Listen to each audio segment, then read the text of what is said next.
Hi there, this is Justin Krane, certified financial planner professional and founder of Krane Financial Solutions. Welcome to Money You Got This. So how can you really live? How? By uniting your business money, your personal money with your life and your business. Word up. Krane Financial is an SEC-registered investment advisor. However, such registration does not imply a certain level of skill or training, and no inference to the contrary should be made. A copy of our current written disclosure statement discussing our advisory services and fees is available upon request. Information contained herein is for informational and illustrative purposes only, and general in nature. It should not be considered specific financial planning or investment advice, or a recommendation to buy or sell any type of securities or other investment products. What's up, everybody? This is Justin Krane running the show, Money You Got This. This show is brought to you by Krane Financial Solutions. I'm Justin Krane. I'm a certified financial planner professional. I can barely say that, but I'm going to. And I offer investment management services and act as a fractional CFO to business owners. I'm the author of the book, Money You Got This. It's time to merge your money with your life. I'm psyched you're listening to the show. I want to give you this free report, 3 things multimillionaires do to grow their wealth. Just go to coolmoneyshow.com to grab it. That's coolmoneyshow.com to grab it. Thanks. Speaking of someone who's really living the dream and has found out how to merge his money with his life, I've got a great guest on today. He's a friend of mine, but I actually first met him through business, and then we became friends. His name is Marty Levy, and I'm going to tell you all about him. Marty, welcome. Hey, thanks so much, Justin. Appreciate you inviting me aboard. Awesome. So Marty founded Corporate Strategies over 20 years ago. This is insurance, healthcare, and benefits. We're going to talk about that. He's a chartered life underwriter, a registered health underwriter, a certified annuity analyst, and holds a certificate in long-term care insurance credentials. He's a frequent contributor to many industry publications. He's a life and qualifying member of MDRT, that's the $1 Million Roundtable, an elite organization representing the top 1% of producers in the insurance industry. That's all great, but Marty is at running a company. He's running a serious business. He's got employees. He does more than just insurance, payroll, benefits, everything. And what I want to talk about today, Marty, is how you actually got to where you are today. And I'd like you to talk about where you are today. And then you're still hungry and you still want to grow your business. And I want to learn about what you're doing right now based on where you are in your career, what you're doing to take it even higher to the next level. So in like 2 minutes, like soup to nuts, how did you start and get into the business? And then how did you make a decision to open up your own company? Mm-hmm. Thanks for the nice setup, Justin. It's interesting. Firstly, I want to tell you that I'm somebody who always looks forward. So I don't like the idea of looking backwards. But you asked me a question about how I got started in this business. And I did have an interesting start because when I was a young kid, I identified somebody who was a family friend. And it was a guy who I knew made a nice living, and he always went on vacation and he wore nice clothing. And, as a young person, those things were alluring. And I went up to him and I said, something like, "What do you do for a living?" And he must have seen something in me because he said, "Come into my office." And I came to his office, and he had a little office in Encino, California. And I sat down and he started to ask me questions. And he asked me this question about, like this: "Marty, if you had a machine in your backyard that made dollar bills, that printed dollar bills, what kind of insurance would you want to have on it?" And I want to tell you, Justin, I didn't even know what that really meant because I didn't know what insurance meant. Yeah. He started to explain to me. He said, "Marty, if the machine broke down, would you want to have it fixed?" And I'm like, "Yeah." And he says, "If the machine stopped producing, would you want to make sure that it kept printing money?" I was like, "Yeah." And so he went through a bunch of this. And what he said to me one day, which was so accurate, was that one day you're going to be a money machine for your family, for maybe your employees, maybe your parents. And I insure money machines. And he basically said that for a living, he made sure if things didn't go so well, that money came in. And, I don't know if I fully understood the realm of that, and now at 56, I totally do, because I'm a money machine. And I don't mean that the wrong way. I'm not an ATM, although my kids think I am. I know. But what I tell you is I really understand that, unfortunately, people are out there working, principally because they need to generate income to either maintain their lifestyles or plan for tomorrow. And a good part of our business is making sure if things go wrong, that protections are in place to make sure that things keep going well. So you saw So this guy, he interested you, and you got into the business. And did you just work like as an agent just on your own? And then when did you start thinking about, oh, maybe I should like create a team, or maybe I should hire someone to help me? Like, I really want people to see the path that you took and what you had to do, both business strategy and also mindset. Because now, what do you have, like 4,000 employees or 5 billion people working for you or something like that? I have 25 and growing, and Yeah. more gray hair than you, unfortunately. I would just say this: I think the blessing of having maturity and getting a little bit wiser is you understand more about life. Being naive as a young man, you don't have the maturity of understanding your responsibility to your family and your kids, and the demands on yourself to create for others. And if you want to live this lifestyle that we all seem to want, which is to go and experience and have amazing vacations and also plan for tomorrow. My products are critical to people who do this kind of, who want to live this kind of lifetime. So I got passionate about 10 years in and realized I need to grow it beyond me. Otherwise, I'd just be a one-man show. So were you like an agent on your own for the first 10 years? Yeah, I was basically like an independent agent in an era where, if you saw the Allstate kiosk, Yeah. companies like Allstate that wrote insurance for all different kinds of markets. And then as, the flattening of the world evolved, you had to become very specific about niches. And so you had to develop a relationship with companies. But it's always been about one-on-one. I mean, at the end of the day, I write business for companies with thousands of employees. But it's always about a one-on-one experience I have with people that starts everything, from understanding what people need all the way through to, hey, they're going to grow to become business owners, professionals. And so it's been a good ride so far. I'm looking forward to the future. So the one-on-one thing is interesting. I mean, yes, it's always one-on-one, but you must have done something different to succeed for those first 10 years. I don't know what the stats are with insurance, but I got to believe it's not easy to sustain being in insurance. Yeah. Maybe you'll make a little bit of money the first few years, but how did you like keep it going in an industry that's pretty hard? I mean, like, does anyone roll out of bed and be like, I want to buy life insurance, or I want to like buy, No. It's the last thing people want to talk about. I mean, to be frank, I'm worse than a used car salesman, at least in the minds of many consumers. But I think what I realized is that I was a really good relationship builder, and I still am. And so I would say, going back to every single deal that I ever did, every single person I ever met, I always grounded that relationship in something that wasn't about making a sale. I can go back to the day my dad, sent me a frying pan when I was starting this business, and I carried the frying pan out to appointments, and I told, a client, and what was interesting is people related to the authenticity. But more importantly, I think I always wanted to make sure that if I met somebody, I engaged with them, and I tried to set up situations that were good for them, regardless of whether it was, an opportunity for me. Yeah. I could look at every one of the clients, and we have thousands of professionals, hundreds of business owners, and I would tell you that every single one of them that I developed was as a function of something unique or novel that I did that had nothing to do with insurance or making a sale, but it was truly just about trying to figure out what was good for Justin or for my client. So did you invest in learning how to form relationships and building goodwill and rapport, or did you just like, I don't know, wing it? Or did you like intentionally say, okay, I'm going to really learn how to connect with people and make them feel like I'm not just trying to sell them something, but I really want to help them? Yeah, I want to tell you something. You're going to find this very unsophisticated. But early on, I learned about basically the golden rule. And it's not do unto others as you'd like them to do unto you, which is helpful. But I really do 4 things. And it's only 4 things my business does. Show up on time, do what I say, finish what I start, and please and thank you. And these were fundamentals I learned from a business coach named Dan Sullivan about 20 years ago. And this is way before coaching was really popular or the videos or YouTube. But I basically created a business around 4 things. Show up on time, do what I say, finish what I start, and please and thank you.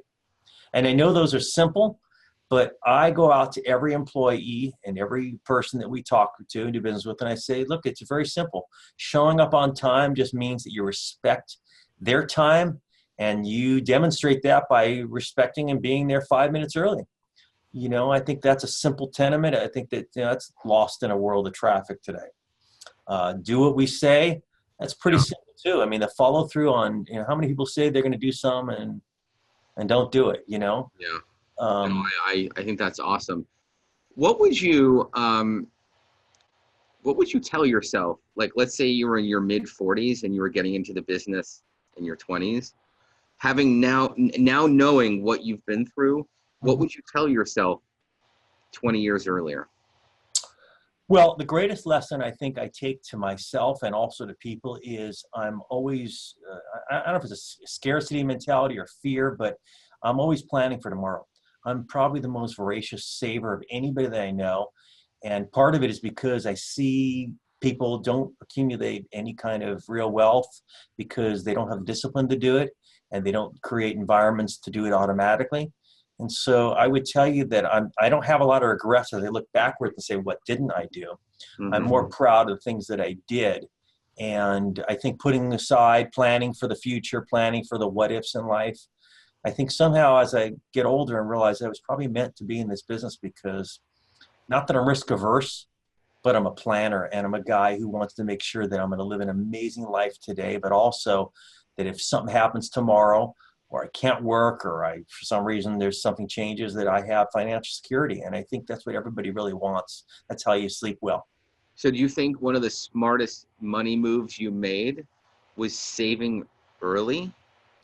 I think not just saving early, but saving systematically. The Automatic Millionaire, David Bach's book was really just about finding a systematic way to put aside money. Yeah. And even looking back at when I was a kid and I had little kids, 529s weren't around, Justin. You didn't have any instruments. So what there was these drips. You went to Fortune 500 companies and you bought stocks directly from some sort of automated way and you signed up on a Check-O-Matic. And both of my kids have an amazing asset because I saved $100 a month on a Disney stock and $100 a month on a McDonald's stock. And it's amazing that just one of the successes that I'm so happy to be able to turn to my kids one day. And hopefully they're not listening because I don't want them to find out how much money they have. But they both will have enough to maybe, start a house. And that's a great start for a world where, unfortunately, money drives so much, you can't Yeah. have enough savings. So what would you tell someone who's in their mid 40s, like, or mid 50s, that they don't really feel behind, but they kind of feel like they want to get ahead? Mhm. What would you tell them about saving and automating their saving? Well, two things. First of all, there's this huge gap that goes on today because everyone's looking at Facebook and Instagram and everyone's having these amazing experiences. And so you could really feel that you're behind the curve if you're not having this experience or you don't own these assets. And so I think that has a confidence deflator for people. But I would tell you, it is never too late to start any kind of systematic savings plan. Hmm. And, the closer you get to getting to maybe retirement or wanting to work less, the bigger that gap looks because people need millions of dollars today to retire, not just, a few $100,000. I would tell you that it's never too late. And unfortunately, you do have to make some adjustments sometime to kind of decide what's important. But planning for the future, I think it just got to move up the totem pole in terms of priorities over a few of the other things that we also enjoy doing. And I think you could do both. You got to commit some time and money to having a plan. Yeah, it sounds like you're pretty serious about saving and automating and disciplined on following it through, right? Do what you say you're going to do. I want to go back to the part where you made the decision. So, when did corporate strategy start? And talk to us about that decision to actually build a company and have people work for you. Well, I can't tell you that it was intentional. I think you come to a point in business that if you're working by yourself, you're really like a lone ranger, and lone also means lonely. And so I would tell you that you have to make a decision if you want to be involved in an environment where other people are doing what you're doing. And so you come to a point sometimes where you realize you're functionally unemployable because you want certain things, certain freedoms and certain liberties to, let's say, pick who you want to do business with, or maybe decide when you want to work. And so that's not for everybody. I mean, I mentioned before whether you want to sleep well. I think there's two kinds of people in the world. There's people who eat well and there's people who sleep well.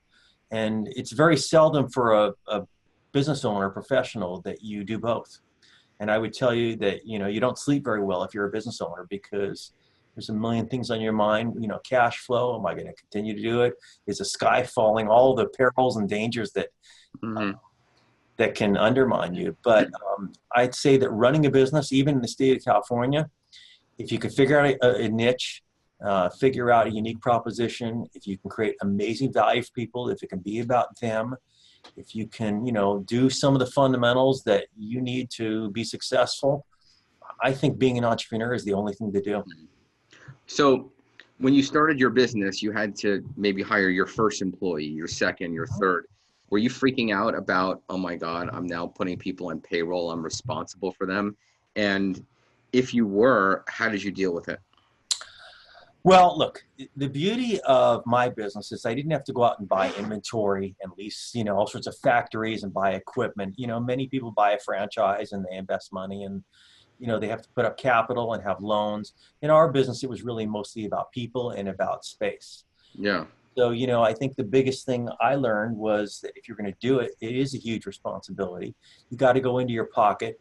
I think the analogy is, if you're building single family homes, Justin, and now you want to build duplexes, you need different capabilities. Maybe it's just bigger ladders, and maybe you need more people, and maybe you need scaffolding. And so that's the analogy for many of your clients who might be earning 100 and they want to get to 250. You do have to go into your pocket and hire and staff and acquire new capabilities. And then the same might be true for the business owner who's earning $250,000 and wants to get to $1 million, or $500,000 or $1 million. The analogy might be you're building duplexes, now you want to build apartment buildings. Again, you need different skills and tools and insurances and capabilities. And so I think at the end of the day, when you sign your name and you commit, a lot happens. And so, like I said, it's not for everybody, but I think the people who do commit, who go all in, who understand the commitment to an employee and what that means, that you're taking on someone else's livelihood and another family's, meals are in your, on your shoulders. Yeah. You got to lift weights because your shoulders get pretty broad. Let's talk a little bit about commitment. But I really want to drill down on this. Like, you started this business, you decided to hire like one employee, two, you just one at a time, and you're like, okay, I'm committed. I know I need this person to do this because I'm not good at it, or I want them to represent me or whatever. So you hire this employee, you put them on payroll. Do you start to freak out a little bit and you just go forward anyways? Is there another way? Is there another way to do things in life? I mean, like some people, like I know, they believe in themselves and trust themselves so much that they don't even think twice. They just do it, and they're like, "This is going to happen." And some people trust themselves. This is where I am. Trust themselves, do it, but still freak out while they're doing it because they're like, "Oh my God, what's going on?" I'm curious where you were each single time you brought in that next employee. You have 25 people that work for you. I don't even know how much space you have working, but like, you're on like the Fortune 5, not Fortune 500, the Fortune 5. Like, but didn't you have to like ice in your veins, like white knuckle it for a long time? Are you still doing that, or like what? Listen, I think for most entrepreneurs, the experience is the same. I think that they have confidence in what they do, that generally speaking, that they had a trade or they had some sort of vocation they were very good at. And then they step into the space where they become a business owner. And then the challenge, of course, becomes that you spend more and more of your time working in your business, managing people, accounting, cash flow, you name it, marketing. But I will tell you that the biggest leap of faith you can make and the biggest leap of confidence you can make is when you do hire and you begin to focus on your unique abilities, whatever it is that you do, and you delegate things that aren't in your specialty. And so that means, hiring someone else to assist you with whatever administration. I'll tell you the greatest leap of faith I took was when I hired a bookkeeper and I relieved myself from the monkey tasks of, I don't mean that wasn't the right term, but writing checks and inputting to QuickBooks and And this is the thing that most entrepreneurs are most fearful about doing because they're frightened about control. But I want to tell you, that's the hugest leap of faith. That doesn't mean you have to delegate check signing. Yeah. It doesn't mean you have to delegate, P&L review or bank reconciliation review, but getting out from the minutia, spending, as much as 80% of your time in your unique ability. If you really think about the people who make money in this world, whether it's LeBron James or Ariana Grande or any artist, they spend their time doing their unique ability. I'm going to tell you that LeBron James does not set up the court. He doesn't mop the court. He doesn't write checks. LeBron James does nothing but work on his game, his body. And I understand the guy spent $1 million last year on just his body for stretching and for massages. So getting in your unique ability is where it's at, and hiring people to support you and to do all the stuff around you is the only way you can grow above yourself. So guys, if you're listening to Marty, the unique ability is something that we both learned through Dan Sullivan at the Strategic Coach. It's about identifying what you could do all day long in your PJs, and you just are natural at it. Of course, you get paid for it, but you're focusing on that thing, and then everything else pretty much gets delegated to other people. So I would think that your unique ability, Marty, is actually connecting with people and showing up and making them feel like they're going to be okay and helping them solve this problem that they have. That's pretty much.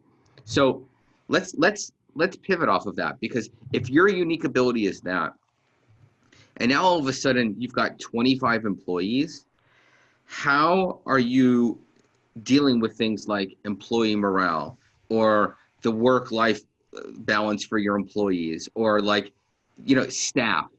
So how are you delegating that to someone else while still being the rainmaker for your firm and operating in your unique ability? It's a great question, Justin, because we're in a climate today where the workplace experience is very different than it's ever been. We're competing against Google workplaces where people are having amazing experiences at work, and maybe the employer's agenda isn't number one, and maybe the client's agenda isn't number one. Maybe it's the employee's agenda is number one.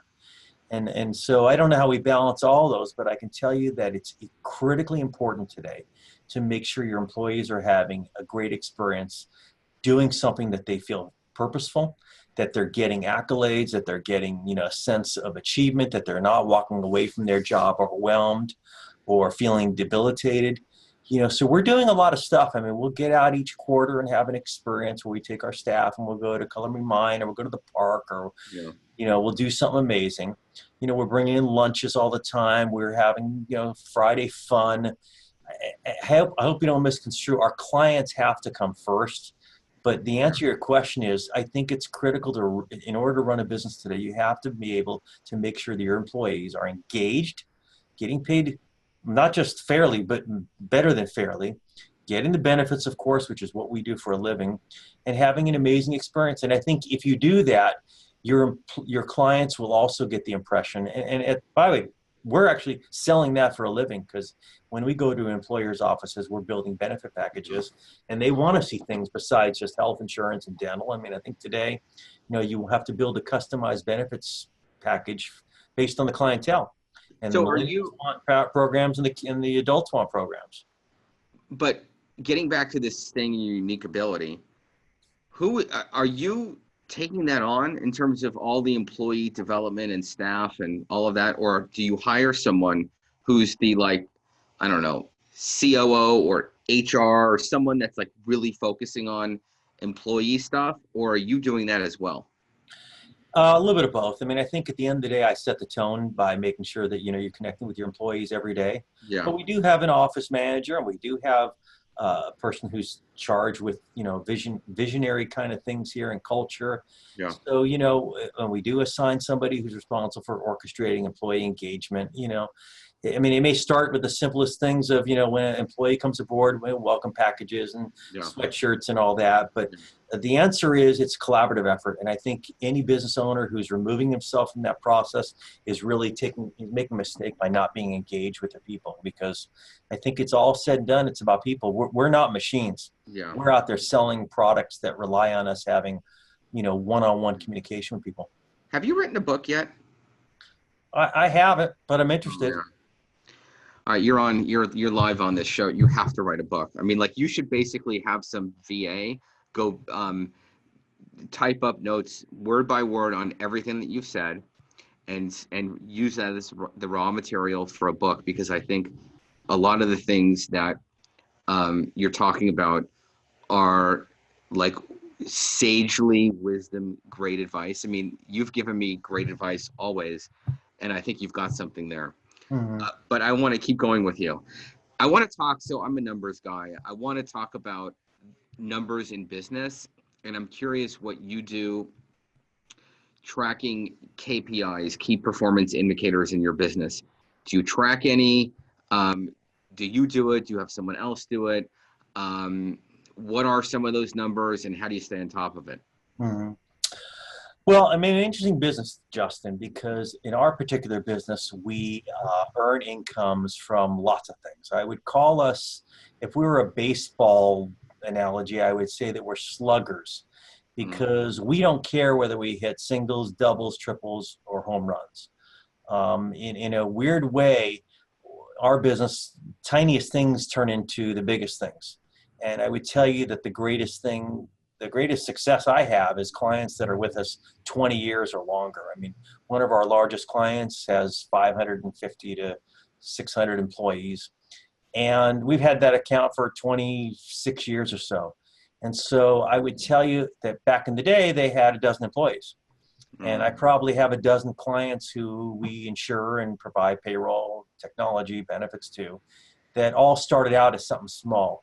So we do have a lot of KPIs, but the most important KPI is, really keeping clients happy and making sure that they don't turn their head and go somewhere else. And so that means we have to be available, on demand, responsive. We're working hard on giving everybody in our firm a rock each quarter to help carry our business forward.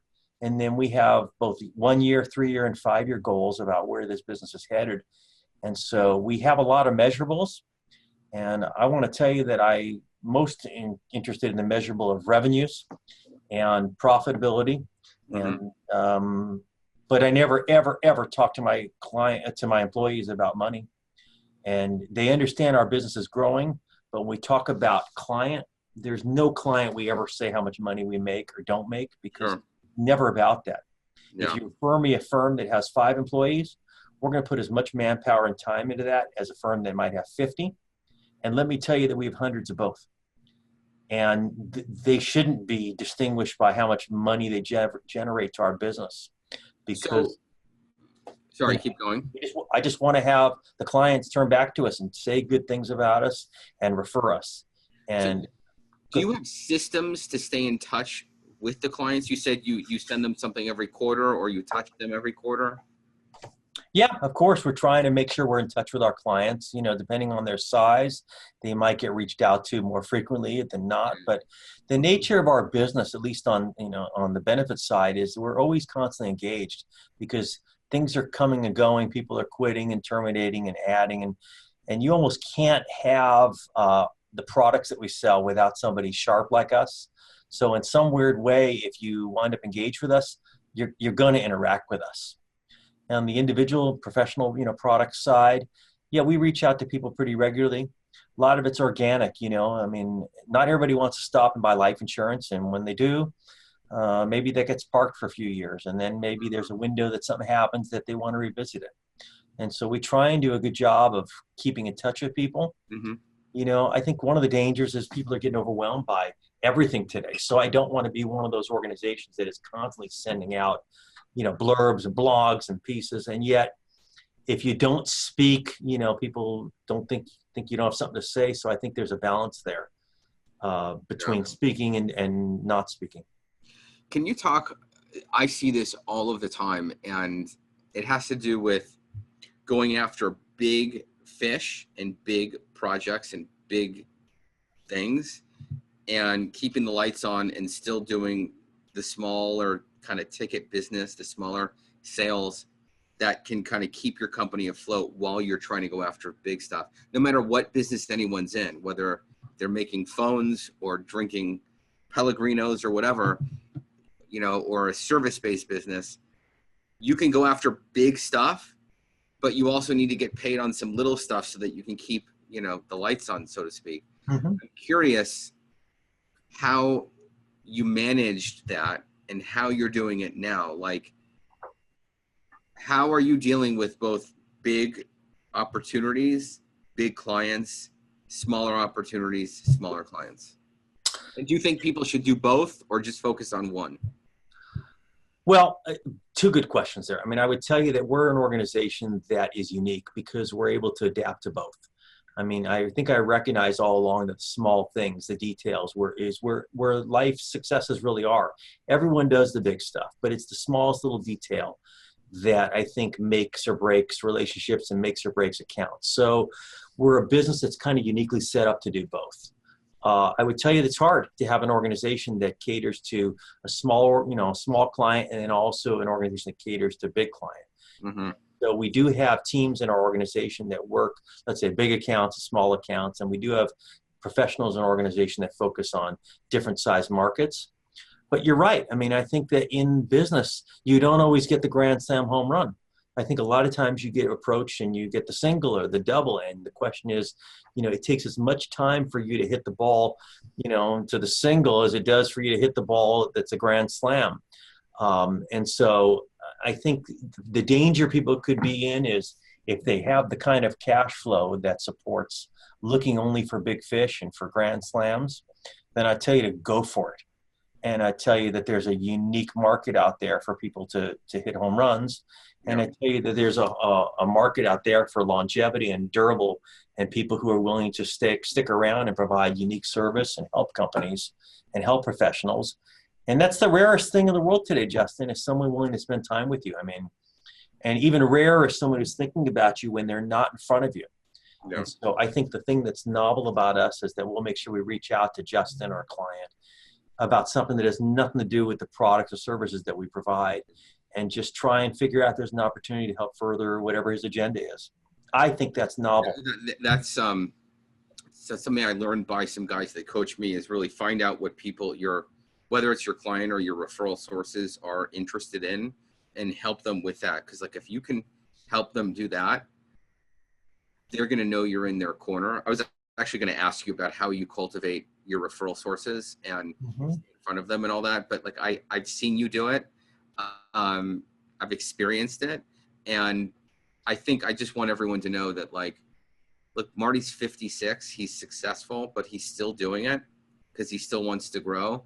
And I got to believe you're kind of doing the same system and process that you were doing 10 years ago. You refined it a little bit, but there's a certain currency of connection that I think you're really, really good at. And I don't know, like, I don't know if you can teach it to people. I mean, I think you can to a certain extent, but some people are just really, really good at connecting, and some, but you've got that going for you, and I love that. Look, I appreciate it. I do think it's my unique ability. And although I probably don't spend enough time in it. No, I think you do. Yeah, I think at the end of the day, this is all we have, is to help people and, I think you do. Advocate for them, and to actually care and connect and figure out what's really good for them. And I think that's the rarest thing in the world today, you know. I want to wrap up and talk just a little bit about, like, sports, the Lakers, maybe all the collections that you have. Let's just go with the Lakers first. So, you know, there can be fans that are like fair weather fans that, like, they'll love the Golden State Warriors when they're good, but then if they don't win and it's a different team, they'll go there. You were a diehard Laker fan. I mean, you're like, you'll be watching games where the Lakers win like 15 games a season, but you're like committed to them. Can you talk a little bit about that? And if there's any takeaways for business owners on just sports, competition and all that, especially being a Laker fan? Well, listen, my blood is purple and gold. I remember my dad taking me to basketball games, and I was screaming, you know, "Go West." I didn't even know what "Go West" meant. So that means I probably was 9 years old going to those games. I have a blessing. I only have Who is West, by the way? Gary West. Gary West. This is the logo. I only have one sport. I do like baseball. I do like other, but I love basketball. And most of my relationships have come from basketball in some fashion, whether it's playing or the Lakers. So I'm a diehard. It's tough for me to really even watch a Clipper game because I have such a disdain. But I like professional basketball, and so I like the speed of it. I like the agility. I like everything about it. In terms of business, I can't tell you that I have a lot of analogies, but I could tell you that when I was a young man, I didn't know what I was going to do. Before I got in this business, and my dad said, "Hey, you like the Lakers? Why don't you go call Jerry West, who at that time was running the Lakers?" And by the way, I'm like, "What are you talking about? Why would he see me?" So sure enough, what did I do? I picked up the phone, I called Jerry West, and went down and spent an hour with the guy. And he basically said to me, "Marty, you're a nice person. There's no jobs here." I think at the time there were 12 people working in that organization. So if I had the foresight to hang out there, I would be in a different business today. But I do really enjoy the Lakers, and hopefully they'll win it this year. I love that you reached out to Jerry West and was just like, "Hey, what do you got going on? Let me work for you." I love it. You've got some pretty cool collectibles. I've seen them, but I want people to hear a little bit about what is it that you collect and what's up with all this, the artifacts, toys, all that stuff. God, it's funny that. Look, I think back in the day, it was very alluring to collect. I think, the modern generation of kids are not collecting physical items. But, I started way back in the day. And so I got some pretty amazing collections. Maybe I have one of the world's greatest Pez container collections. I don't know. I mean, I do have a bunch of stuff. My house looks like TGI Fridays, but novel, unique. I mean, I just think it's fun. I think, collecting has changed a little bit since the internet, because before you used to actually go and you'd actually scrounge for things at, record stores or whatever. Now the world is flat, so you go online, you click and buy it. But I think it's fun. I mean, I just think it's unique. I'm always been into advertising characters, Justin. The guys, the Stay Puft Marshmallow Man, the KFC guy, the Colonel. So we have our own little mascot. We send them around. If you go to my clients' offices, they always have, our guys all over their offices, and they know us as the Wizard guys. So just for fun. But, again, trying to make it distinct and unique is what I think business owners need to do, and to be memorable. I love it. Well, it's been great to have you on. I always learn something when I speak with you. I admire you for the work that you're doing still. And I want people to learn more about you and your company. So where can we send them? What's your website, or where should they go? Yeah, our company is corpstrat.com. It's short for corporate strategies. Corpstrat.com. And we provide all sorts of tools for professionals, whether it's you're a business owner. We help provide stuff to attract, reward, retain things like, health insurance and dental and vision and, and accumulation plans. If you're a professional, we write all sorts of products to protect when things are going good: life insurance, long-term care, disability insurance, things people aren't running to talk about, but everyone needs to have, everyone needs to buy. And I think we got a great disposition to do it. Well, it's been great to have you on. We're looking forward to seeing you on the top of Amazon.com business bestsellers. Okay. Well, the only place we're on top of right now is our building. So Thanks so much, Justin. I appreciate it. All right. Thanks again. Have a question? Want to get in touch with us? Need some help and advice with your finances? Just go to coolmoneyshow.com and reach out to us. That's coolmoneyshow.com. Krane Financial Solutions is an SEC-registered investment advisor. However, such registration does not imply a certain level of skill or training, and no inference to the contrary should be made. A copy of our current written disclosure statement discussing our advisory services and fees is available upon request. Information contained herein is for informational and illustrative purposes only and general in nature. It should not be considered specific financial planning or investment advice, or a recommendation to buy or sell any type of securities or other investment products. No investment decision should be made based solely on any information provided herein. We do not provide legal, accounting, or tax services. We recommend that all investors seek out the services of competent professionals in any of the aforementioned areas. Certain information provided has been obtained from third-party sources that we believe reliable. However, it's not been independently verified and is not guaranteed.